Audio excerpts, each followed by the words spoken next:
نیگەرانی دانیشتوانی کەلارە بۆ تەواو نەکردنی ڕێگای بە دووسایدکردنی کەلار دەربەندیخان سلێمانی. نیگەرانەکان بە گرتبوونەوە داخستنی ڕێگای کەلار سلێمانی دەستی پێکرد.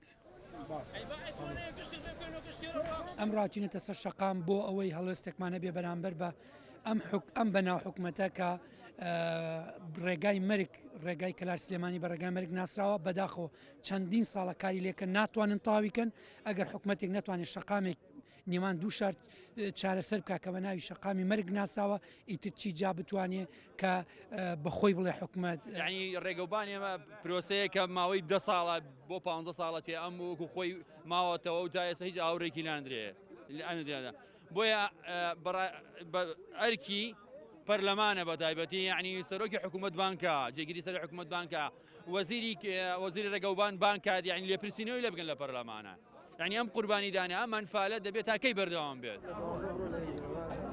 زۆری ڕووداوەکانی هاتوچۆ و قوربانەکانی سەرە و ڕێگایە دانیشتوانی سنوورەکەی نیگەران کردووە.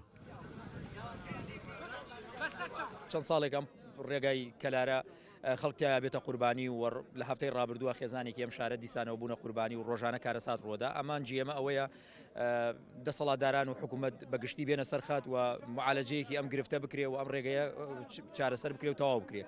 لە ماوەی 30 ساڵدا یعنی هەر ساڵێک بیان توانێت 4 کیلۆمەتریان بکرێ 120 کیلۆمەترەکەی نێوان کەلار سلێمانیان تەواو دەکرد بۆیە ڕۆژانە بینین ئازیزانمان چۆن لەم ڕێگەیە بنە قوربانی زۆر نەڕۆین یعنی لەسەرەوەی کە ماوەی 3 ڕۆژ نابێت خێزانێکی شەشکەسی لە کەلارە بوو بە قوربانی ئەم ڕێگایە چەندین ئازیزانمان لەدەست داوە.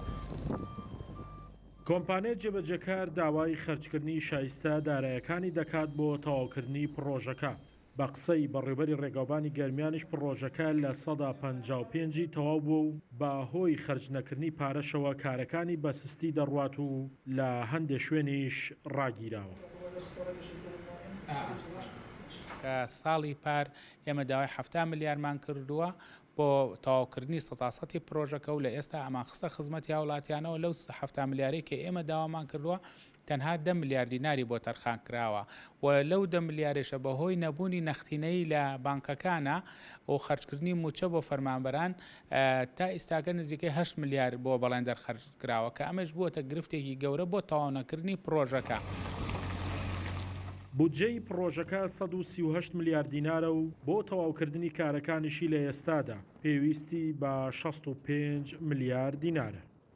شاخەوان محەممەد، کورسات نیوز، کەلار.